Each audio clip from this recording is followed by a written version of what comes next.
Hello बच्चों, आज मैं आपके सामने एक प्रतिशत का सवाल लेकर आई हूँ जिसको हम बहुत आसान तरीके से करेंगे।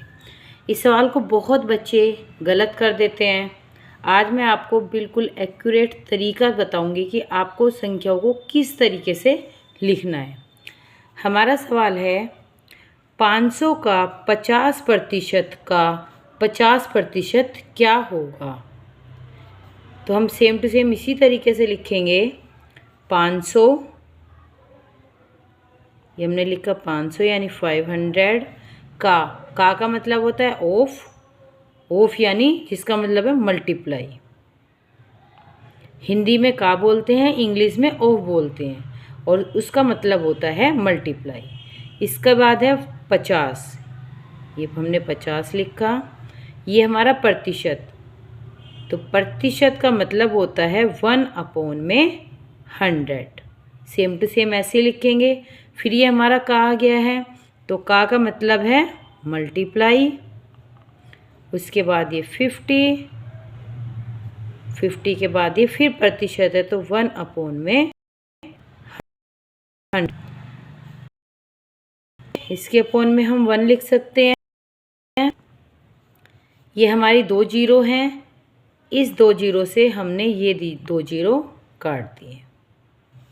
ये हमारी 1 जीरो है, इस जीरो से हमने इस जीरो को काटा, इस जीरो से हमने इस जीरो को काटा। अब क्या बचा हमारा 5 × 5 × 1 × 5 × 1।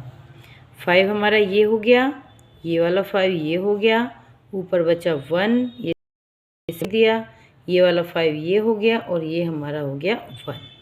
अब हम इसकी नीचे हमारे सब में 1 है, तो 1 हम लिख भी सकते हैं और नहीं भी। 5 5 जा 25, 25 1 जा 25, 25 5 जा 125, 125 में 1 जा 100। ये इसका आंसर हो गया। देखिए किस तरीके से हमने इसको कर दिया है। बस लिखने का तरीका आपका बिल्कुल एक्यूरेट होना चाहिए, सही होना चाहिए, तो आप आसानी से इसको हल कर सकते हैं। चलो एक सवाल और हम एग्जाम्पल में लेते हैं।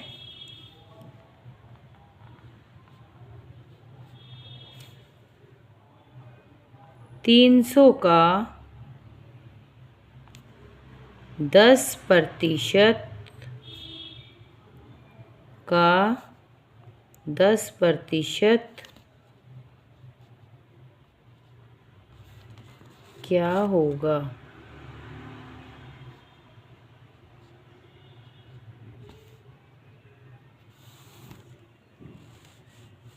सेम टू सेम इसी तरीके से लिखेंगे। पहले हमारा 300 है, तो हम लिखेंगे 300। का मतलब का की जगह अगर ऑफ होता है, यहाँ पे हमारा ऑफ होगा लिखा हुआ, उसमें हम यहाँ पे मल्टीप्लाई। 10% का मतलब 100, 1/100। इसके बाद फिर का है, तो फिर इसका मतलब फिर मल्टीप्लाई, फिर 10 और फिर 1/100। इसमें ये देखिए इन 2 जीरो से हमने काटी ये 2 जीरो, इस 1 जीरो से काटी हमने ये, इस जीरो से काटी हमने ये, तो हमारा क्या बचा 3 × 1 × 1 × 1 × 1। 3 ये वाला, ये इसमें से 1 ये 1 ये 1 और फिर ये 1। 3 1 जा 3, 3 1 जा 3, 3 1 जा 3, 3 1 जा 3। तो ये हमारा हो गया आंसर 3। देखिए कितने आसान तरीके से हमने इसको सोल्व कर दिया है।